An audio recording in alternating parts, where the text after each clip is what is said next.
오늘은 제가 여러분과 함께 많은 분들이 은밀하게 걱정하고 계시는 아주 중요한 이야기를 나눠보려고 합니다. 혹시 은행에서 현금을 조금 인출하거나 사랑하는 자녀에게 용돈을 주거나 손주들 주머니에 명절, 용돈을 넣어줄 때마다 마음 한구석이 왠지 모르게 불안하고 찜찜하셨던 적 있으신가요? 혹시 내가 이 돈을 이렇게 쓰면 국세청에서 날 이상하게 보진 않을까? 이런 생각 한 번쯤 해보셨을 겁니다. 얼마 전 인연을 맺어온 김할머니께서 저를 찾아오셨습니다. 할머니는 제 손을 꼭 잡고 눈물을 글썽이시며 이렇게 말씀하셨어요. 세무사님, 제가 평생 허리띠 졸라매고 아끼고 모은 돈인데 은행에서 몇백만 원만 찾아도 왠지 모르게 죄인이 된 것 같아요. 국세청에서 내 통장 다 들여다보고 있다는 생각에 밤잠을 설치고 혹시라도 내 자식들한테까지 피해가 갈까봐 노심초사입니다. 어디 물어볼 데도 없고 자식들한테 이런 걱정 털어놓으면 또 괜한 근심만 안겨주는 것 같아 혼자 소가리만 하고 있습니다. 김할머니만의 이야기가 아닙니다. 제가 만난 수많은 어르신들이 똑같은 걱정을 하고 계셨어요. 꼭 필요한 병원비 매달 나가는 생활비 손주들, 학원비 보태주는 돈마저도 마음 편히 인출하지 못해 발만 동르시는 분들이 얼마나 많은지 모릅니다. 여러분, 이런 불안감 절대 혼자만의 것이 아닙니다. 이건 우리 사회에 만연한 오해와 정보 부족에서 오는 자연스러운 감정입니다. 많은 분들이 제대로 알지 못해서 겪는 고통이죠. 하지만 이제 더 이상 걱정하지 마세요. 오늘 이 영상을 끝까지 시청하시면 여러분의 소중한 돈을 안전하게 지키면서도 국세청의 불필요한 오해를 피할 수 있는 현금, 인출의 환급률을 제가 아주 쉽고 명쾌하게 알려드리겠습니다.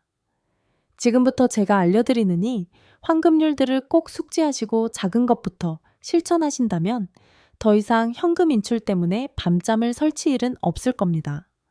저는 이 영상이 여러분의 마음에 짐을 덜어드리고 평안하고 행복한 노년 생활을 누리시는데 작은 등대가 되어줄 것이라고 굳게 믿습니다. 그러니 잠시 시간을 내 저희 귀한 정보를 끝까지 들어주시고 만약 이 이야기가 여러분께 정말 유익하다고 느껴지신다면 더 많은 어르신들이 이 중요한 사실을 알 수 있도록 구독과 좋아요, 그리고 알림 설정까지 꼭 부탁드립니다. 여러분의 작은 관심이 모여 더 큰 도움이 될 수 있습니다. 자, 그럼 현금 인출의 환급률을 배우기 전에 먼저 국정이 도대체 우리 통장의 돈 흐름을 어떻게 아는지 그 꼼꼼한 눈의 비밀부터 파헤쳐 볼까요? 이 원리를 정확히 이해하셔야 제가 앞으로 알려드릴 비법들이 왜 중요한지 고개를 끄덕이실 수 있을 겁니다. 사실 우리 금융거래 정보가 국세청으로 넘어가는 과정은 크게 두 단계로 이루어져 있습니다. 마치 강물이 큰 바다로 흘러가기 전에 작은 지류들을 거치는 것과 비슷하다고 생각하시면 됩니다. 이 첫 번째 단계는 바로 여러분이 거래하는 은행 같은 금융기관이 금융정보분석원 FI라는 곳에 여러분의 거래 정보를 보고하는 단계입니다. LEBI는 이름처럼 금융 관련 정보를 분석하는 국가기관인데 이곳으로 정보가 넘어가는 두 가지 주요 통로가 있습니다. 1. 덩치 큰 현금 자동 보고대입니다. 고액 현금 거래 보고 제도. 첫 번째 통로는 바로 고액 현금 거래 보고 제도입니다. 이름이 좀 어렵죠? 쉽게 말해가 큰 현금 거래는 자동으로 알려준다는 뜻입니다. 법으로 정해져 있는데요. 하루 동안 한 은행에서 1천만 원 이상의 현금을 입금하거나 출금하면 그 정보는 여러분이 아무리 취시해도 은행 직원이 몰래 숨기려 해도 전산 시스템에 의해 자동으로 금융정보분석원에 보고됩니다. 30일 이내에 말이죠. 마치 고속도로에 설치된 카메라처럼 1천만 원, 5천만 원이 넘는 현금 인출입금 차량은 자동으로 찍힌다고 생각하시면 편할 겁니다. 여기서 가장 중요한 거는 1천만 원이라는 기준을 정확히 아는 겁니다. 이 1천만 원은 하루 동안 발생한 거래 금액을 말하는데요. 더 중요한 건 실제 계좌 주인 한 명의 이름으로 한 개 은행에서 하루 동안 발생한 현금 입금액 합계 또는 현금 출금액의 합계를 기준으로 한다는 겁니다. 예를 들어 볼까요? 어떤 분이 같은 날 신한은행에서 900만 원을 출금하고 또 다른 은행인 우리은행에서 900만 원을 출금했습니다. 총 1,800만 원이나 인출했는데 과연 보고가 될까요? 정답은 보고되지 않습니다. 왜냐하면 각 은행마다 1천만 원이 넘지 않았기 때문입니다. 이렇게 은행별로 따로 따진다는 점 꼭 기억해 주세요. 나중에 제가 알려드릴 첫 번째 환급률과 아주 밀접한 관계가 있습니다. 그렇다면 같은 날 신한은행에서 900만 원을 입금하고 또 신한은행에서 900만 원을 출금했다면 어떨까요? 이 경우에도 보고되지 않습니다. 입금과 출금은 서로 합산하지 않고 각각 따로따로 1천만 원이 넘는지를 보기 때문입니다. 조금 더 복잡한 경우를 볼까요? 같은 날 ATM 기기에서 200만 원을 출금하고 이어서 은행 창구에서 800만 원을 출금했습니다. 이 경우엔 어떨까요? 네. 이 경우에는 보고가 됩니다. ATM이든 창구든 수단과 방법은 가리지 않습니다. 한 은행에서 하루 동안 총 1천만 원 이상을 현금으로 인출했다면 수단에 상관없이 모두 합산해 돼서 보고됩니다. 한 가지 더의 고액 현금 거래 보고는 오직 현금을 직접 주고받을 때만 해당됩니다. 계좌에서 계좌로 돈을 보내는 계좌 이체를 하거나 은행에서 수표를 출금하는 경우에는 이 보고 대상이 아닙니다. 계좌 이체는 그 기록 자체가 통장에 다 남고요. 수표도 사용할 때 수표 번호와 사용처가 기록으로 남기 때문이죠. 예를 들어 통장에서 5천만 원짜리 수표 한 장이나 100만 원짜리 수표 10장을 뽑아도 제도로는 보고되지 않습니다. 하지만 이 수표들을 나중에 은행에 가서 현금으로 교환한다면 그때는 보고가 됩니다. 수표가 현금으로 바뀌는 순간 1천만 원 이상의 현금 거래가 발생한 것이니까요. 2. 수상한 거래는 바로 보고합니다. 의심 거래 보고 제도. 자, 여기까지 들으시면 아마 이런 생각을 하실 겁니다. 그럼 1천만 원 이상이면 자동으로 보고된다니 999만 원씩 쪼개서 뽑으면 되겠네. 네, 이런 생각은 지극히 합리적이죠. 하지만 법이 그렇게 허술하게 만들어지지는 않았습니다. 바로 두 번째 통로인 의심거래보고 제도 때문입니다. 이 제도는 금액에 상관없이 은행 등 금융기관 직원이 여러분의 거래를 보다가 이건 좀 수상한데 하고 의심이 들면 바로 금융정보분석원에 보고할 수 있도록 되어 있습니다. 혐의거래보고 제도라고도 부르는데 말 그대로 혐의가 있다고 보여질 때 보고하는 제도죠. 가장 대표적인 경우가 바로 쪼개기 인출입니다. 예를 들어 매일 999만 원씩 현금을 인출한다면 어떨까요? 비록 1천만 원은 안 넘었지만 매일 이렇게 큰 돈을 인출하는 것은 누가 봐도 일부러 1천만 원을 넘지 않으려고 꼼수를 부리는 것 같다는 의심을 살 수 있습니다. 은행 직원이 이런 패턴을 감지하면 설령 금액이 1천만 원 미만이라도 의심 거래로 판단하여 금융정보분석원에 의무적으로 보고하게 됩니다.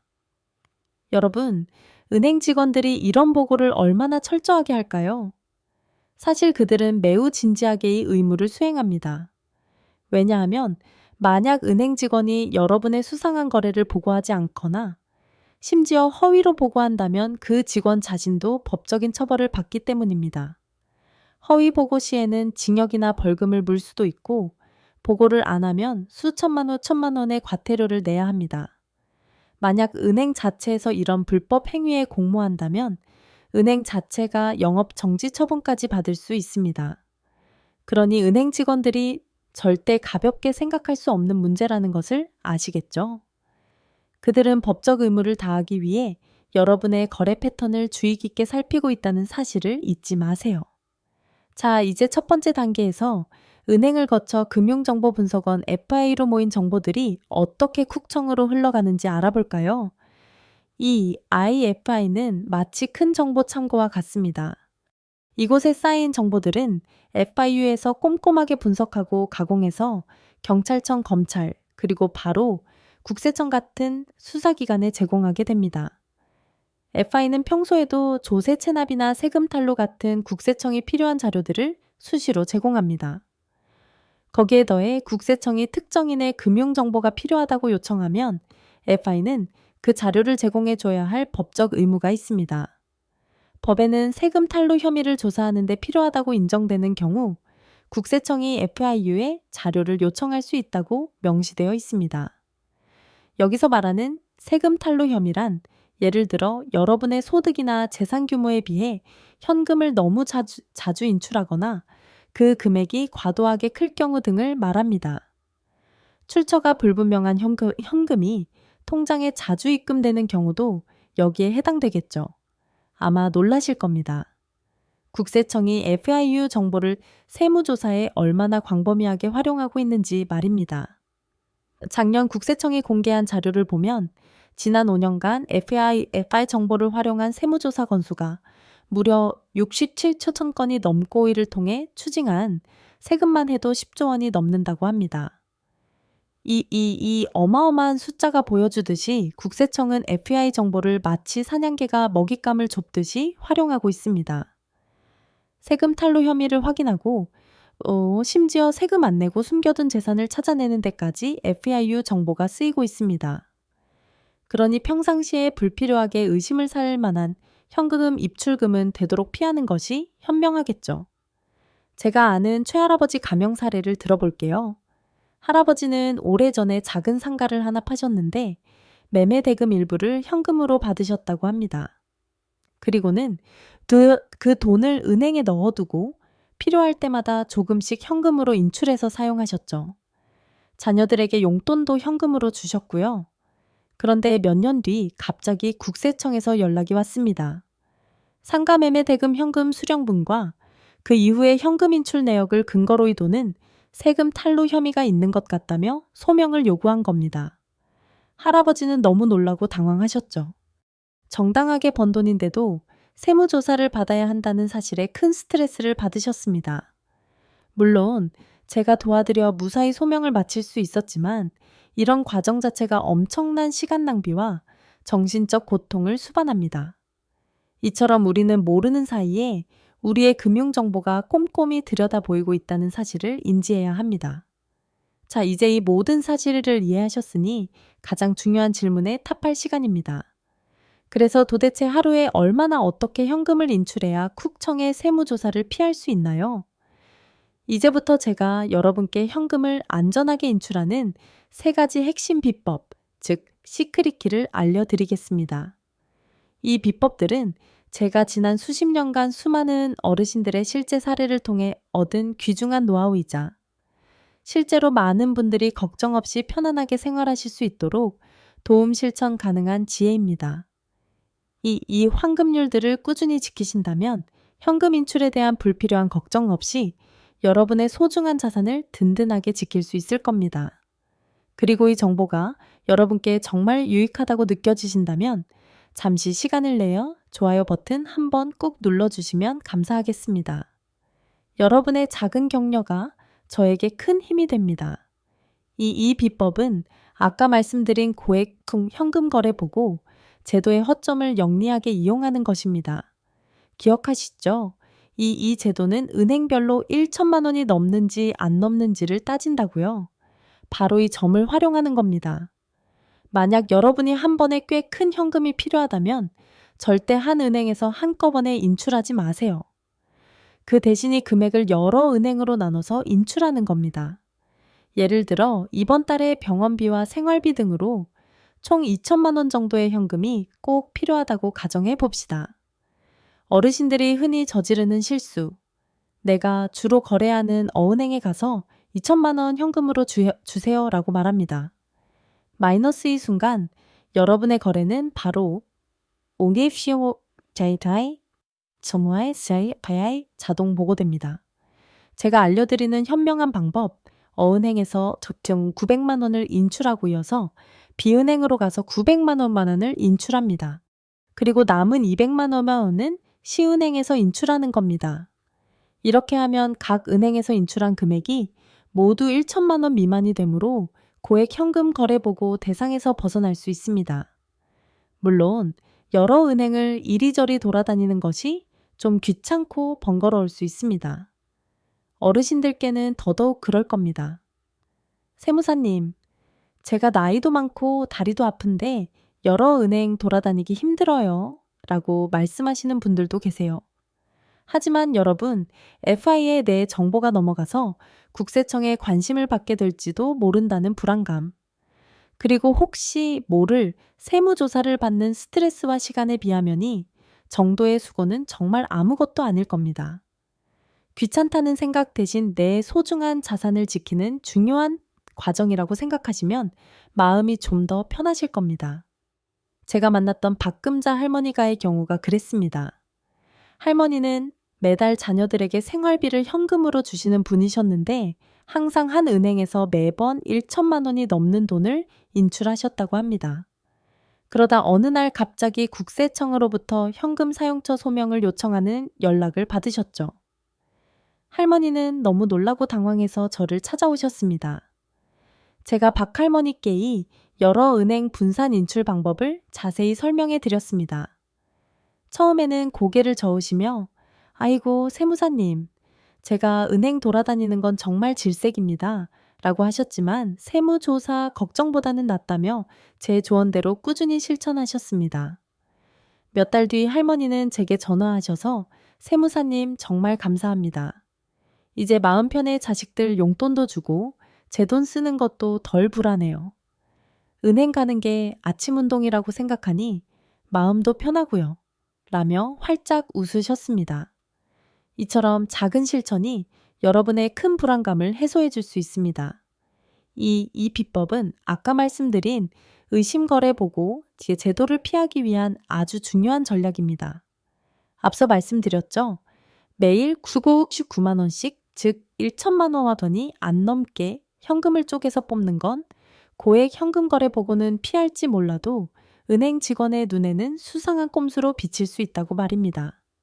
계속적이고 반복적인 거래 패턴은 은행 직원에게 의심의 눈초리를 받기 딱 좋습니다. 은행 직원은 여러분의 거래 내역을 보면서 이게 일반적인 생활비 패턴인가 아니면은 뭔가 다른 목적이 있는 건가 하고 끊임없이 판단하게 됩니다. 상식적으로 생각해 보세요. 매일같이 이렇게 큰 돈을 현금으로 인출하는 경우는 흔치 않으니까요. 예를 들어 한 달에 900만 원 정도의 현금이 필요하다고 가정해 봅시다. 어르신들이 흔히 저지르는 실수 매일 30만 원씩 인출하거나 며칠 간격으로 999만 원씩 현금을 뽑는 겁니다. 이 패턴은 은행 직원에게 의심 거래로 보고될 위험이 매우 높습니다. 제가 알려드리는 현명한 방법, 한 달에 한 번 예를 들어 매월일이나 15일처럼 정해진 날에 매일 900만 원을 한꺼번에 인출하는 겁니다. 만약 한 번에 목돈 인출이 부담스럽다면 격주로 50만 원씩 두 번에 나눠 인출하는 것도 좋은 방법입니다. 이렇게 현금 인출 빈도를 확 줄이면 은행 직원도 이건 한 달 생활비구나 또는 정기적으로 필요한 큰 돈이구나라고 훨씬 더 합리적으로 판단하게 됩니다. 그러면 의심 거래로 보고할 확률이 확 낮아지겠죠. 중요한 것은 규칙적이지만 너무 빈번하지 않게 현금을 인출하는 습관을 들이는 것입니다. 불규칙적이고 잦은 소액 인출도 의심을 살 수 있으니 최대한 예측 가능한 그리고 상식적인 패턴을 유지하는 것이 중요합니다. 특히 어르신들의 경우 매달 연금이나 자녀 용돈처럼 정기적으로 들어오는 소득에 맞춰 계획적으로 인출하는 것이 가장 바람직합니다. 제가 상담했던 김영수 시가형 할머니의 사례를 들어보겠습니다. 할머니는 동네에서 작은 반찬 가게를 운영하셨는데 매일 아침 시장에 갈 때마다 그날 필요한 재료값을 현금으로 인출해서 쓰시는 습관이 있으셨습니다. 매번 몇십만 원씩 소액이라고 생각하셨지만 은행 시스템에는 매일 현금 인출이라는 패턴이 뚜렷하게 기록되었고 결국 어느 날 할머니의 통장이 의심 거래로 보고되어 국청으로부터 소명 요구를 받게 되셨습니다. 할머니는 나는 정직하게 장사해 번 돈이고 매일 필요한 만큼만 뽑았을 뿐인데 이게 왜 문제가 되느냐며 너무나 억울해하고 답답해 하셨습니다. 제가 할머니께 할머니 이제부터는 매일 뽑지 마시고 일주일에 한 번이나 2주일에 한 번으로 인출 빈도를 줄이세요. 그리고 한 번에 일주일치나 2주일치 필요한 금액을 뽑으시는 게 훨씬 안전합니다. 라고 조언해 드렸습니다. 처음에는 익숙하지 않아 불편해 하셨지만 곧 익숙해지셨고 지금은 세무조사 걱정 없이 장사에만 집중할 수 있게 되셨다며 저에게 고맙다고 하시더군요.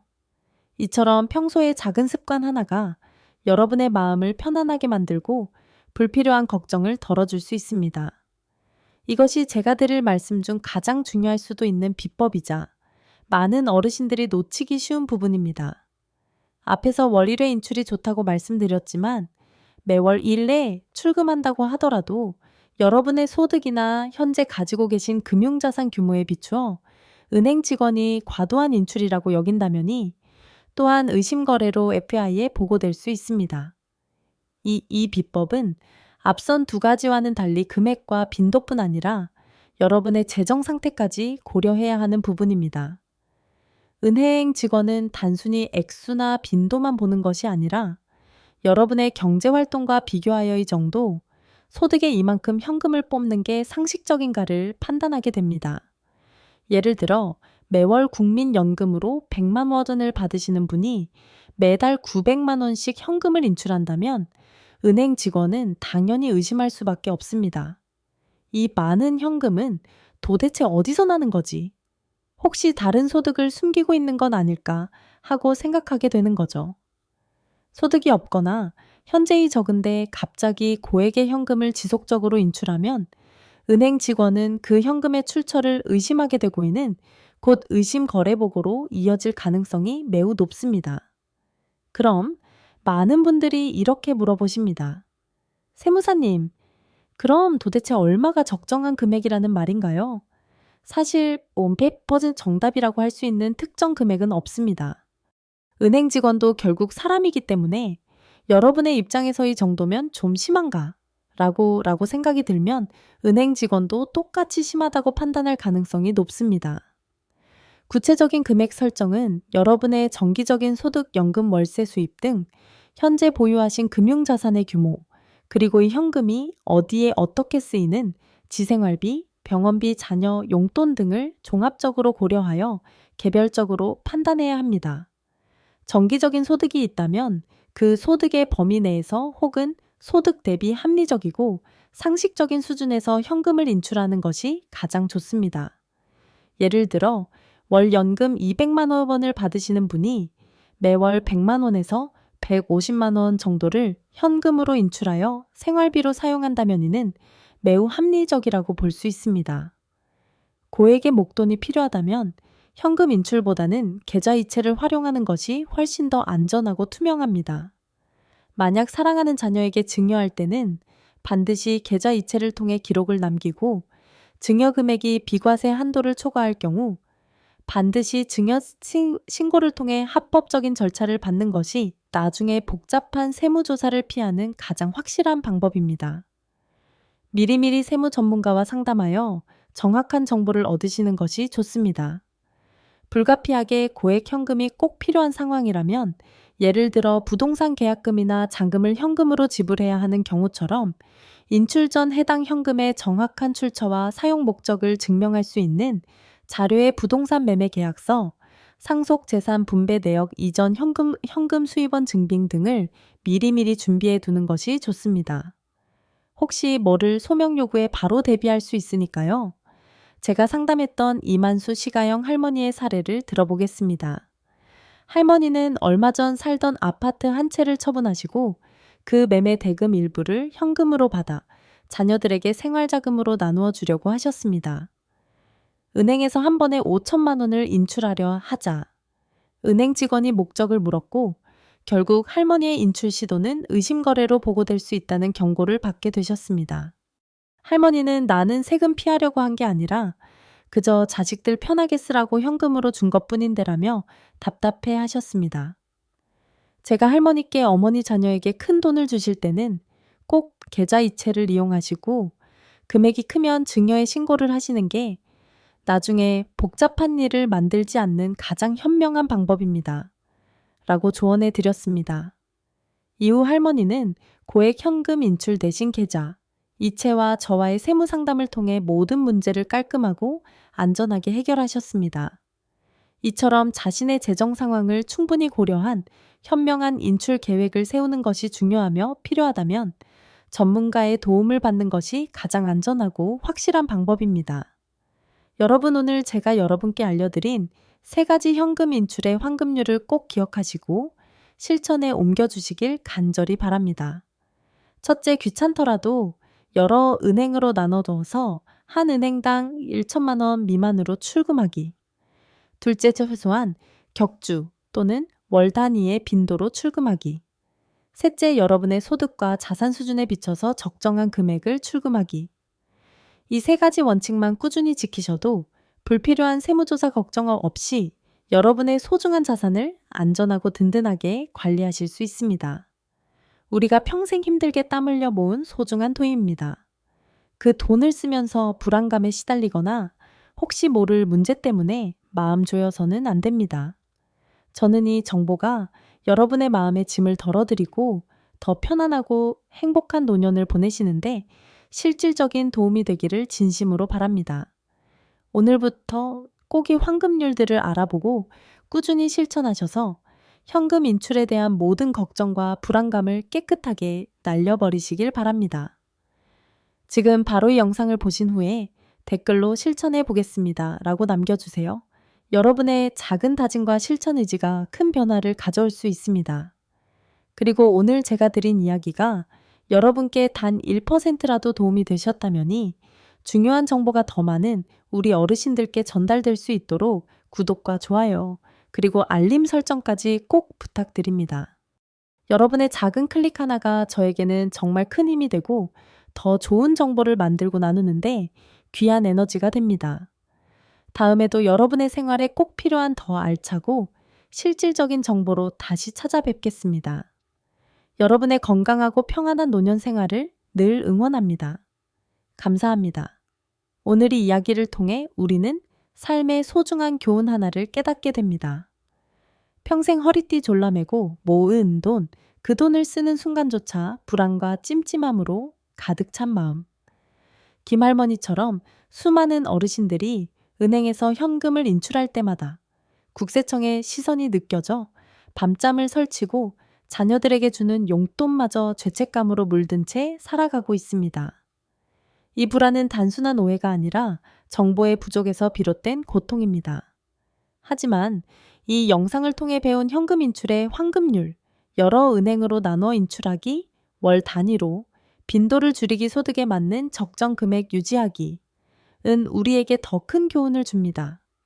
그것은 바로 지식이 자유를 가져온다는 것입니다. 삶에서 우리는 종종 보이지 않는 규칙과 법의 그물에 얽혀 불필요한 스트레스를 받습니다. 특히 노년의 삶은 건강과 가족의 안녕이 최우선인데 세금 탈루 의심 같은 작은 오해가 그 평안을 빼앗아갑니다. 최할아버지의 사례처럼 정당하게 번 돈조차 소명의 몸에는 고통을 겪는다면 얼마나 억울하고 절망적일까요? 그러나 이 비법들을 실천하면 그 불안이 사라지고 마음의 평화가 찾아옵니다. 박금자 할머니처럼 은행 가는 길을 아침 산책으로 여기며 웃을 수 있게 됩니다. 이 교훈은 금융뿐 아니라 삶 전체에 적용됩니다. 미리 준비하고 현명하게 대처하면 작은 습관 하나가 큰 행복을 지켜줍니다. 우리는 평생 땀 흘려 모은 자산을 보호하며 사랑하는 이들과 함께 안심하고 살아갈 권리가 있습니다. 이 정보가 여러분의 마음에 작은 등불이 되어 더 밝고 따뜻한 노년을 선사하기를 바랍니다.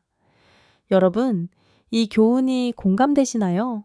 댓글로 여러분의 경험을 공유해 주세요. 저도 이 방법으로 불안을 떨쳤어요.